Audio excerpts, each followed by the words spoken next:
producers have set up a feud between Serena C. and Katie. Now listen, Serena, I love you, girl. You jet set all over the country. You take nips out of travelers in the back of the cabin.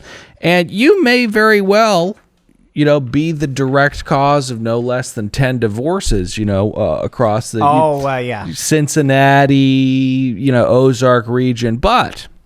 and do you, girl. No judgment here. Oh, yeah. I will say, though, that kind of behavior is exactly what got the HIV virus spread throughout the 80s like wildfire. They said it was actually a person that was working as a stewardess on an airplane, bouncing all around the world, banging away. And it's not good. And again, I thought it came from a monkey. Yeah, it started there. Okay. So, and we're not saying that Serena does this or that she spread the HIV virus in the 80s. But again, do you, girl. No judgment. But do not come after my girl Katie, okay? And then I thought of gay guy, fuck that monkey. Okay, so Serena C calls Katie an arsonist, which is apt because Katie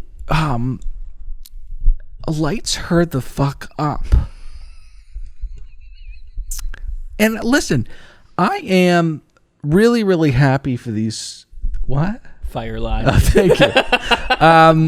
I'm really happy for these scrubs that keep coming to her and keep stepping on her because it gives her the opportunity to build her character within this world. Because let's face it, we'll get to it later. Matt is definitely not feeling it. She's sent home this evening, but she's staking her place on this show by batting down weak bitches that step to her. She's a fan favorite because of all of the feuding that she's gotten into. And honestly, at this point, for my take, again, some birdies disagree. I don't think she's done anything wrong. I thought it was tacky with the whole vibrator thing showing up there. But as far as ratting people out, that's fine. That's her own business. And again, she didn't rat specific people out. She just called out what was taking place. She wasn't making up stories. Yes. To Serena's point, she essentially just lit a match, but that match didn't have a name. No, it did not.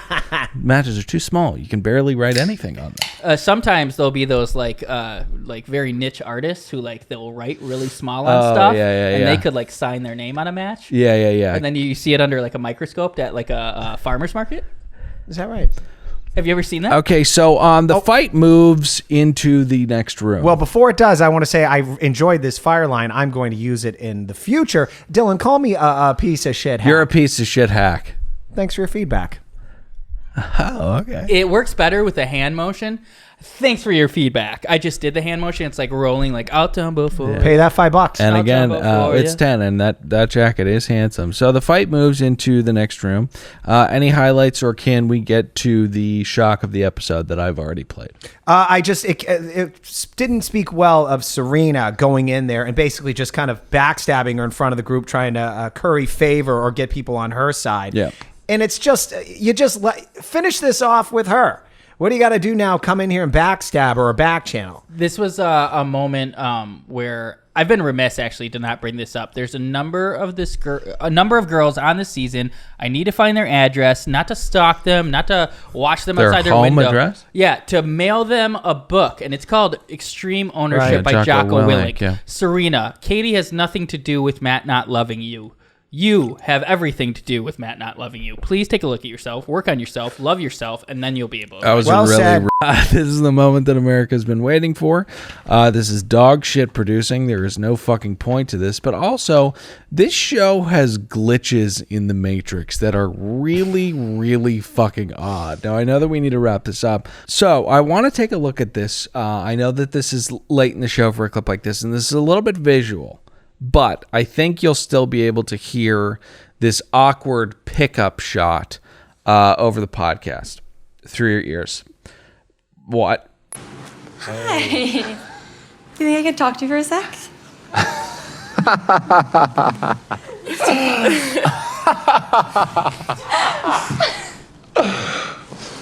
Heather? Piper, I am so sorry. Wait, now watch this. I just need a couple minutes. I'll be right back. I'll see you. My wife would explain. What is this show? Heather has all the power right now, and she just destroyed that 14-year-old. But there's this I weird hate thing that nickname. where he's like laughing hysterically. Then it all of a sudden just stops and he goes, Piper, I'm so sorry. I need a couple minutes. And then it cuts back and he's like, I'll see you later. What the fuck is going on? This show is so bad. Why? More. Do we watch this? All right. So he says, hey, Heather. And I immediately thought something was up because I was like, how does he know her name? Nobody knows her name.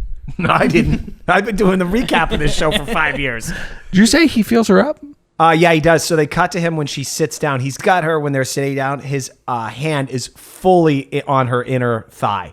It's like, whoa, Matt. I think he forgot the fucking cameras are there. Okay, I'm pretty sure he slept with her. The women are... that's a hot take. Oh, yeah. That's a hot take. I think it's...